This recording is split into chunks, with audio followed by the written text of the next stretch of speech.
The night was calm, the streets were silent, and the air carried a coldness that matched the feeling inside Ethan Carter's chest. He sat alone on an empty bench near the old river bridge, his shoulders heavy and his mind exhausted. In his hands lay a crumpled letter, his third rejection this month. Another failed attempt, another closed door, another blow to a dream he once believed was possible. Ethan looked at the sky and whispered, "Why does this always happen to me?" But the sky didn't answer, only the distant sound of water moving beneath the bridge. As Ethan lowered his head, an elderly man slowly approached, leaning on a wooden cane, his step steady and eyes full of warmth. This was Mr. Alden, a retired schoolteacher known in the town for his calm wisdom.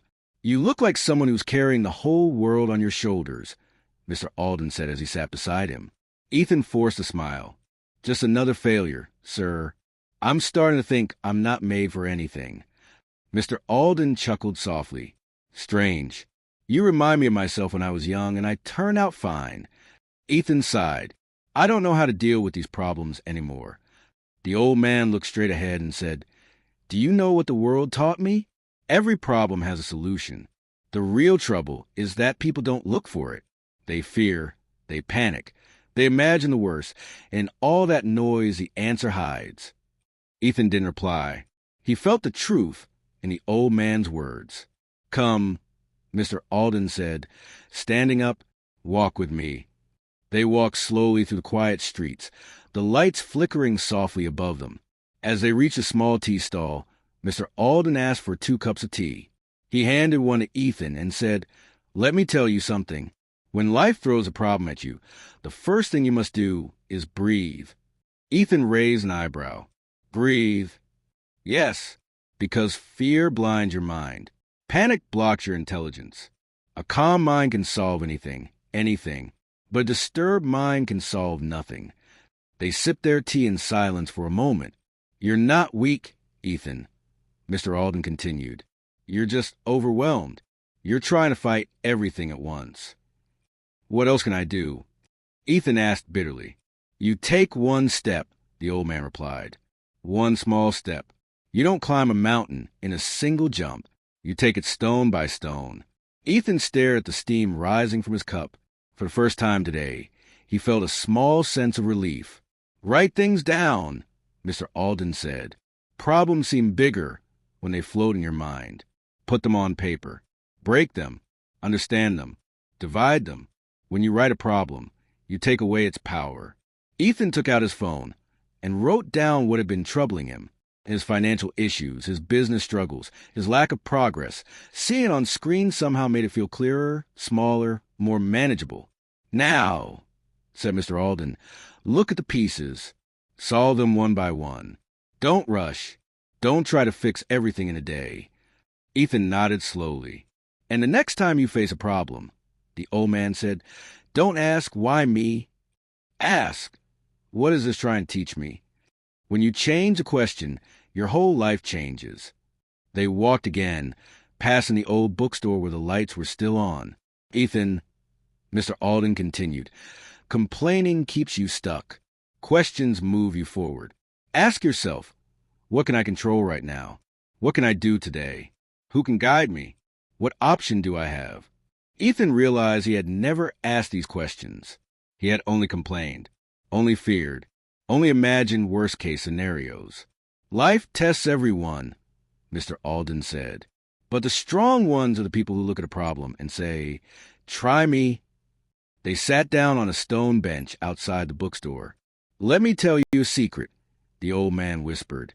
"Overthinking is the biggest trap. People spend days thinking, planning, doubting, but they do nothing. They wait for the perfect moment, the perfect situation, the perfect confidence.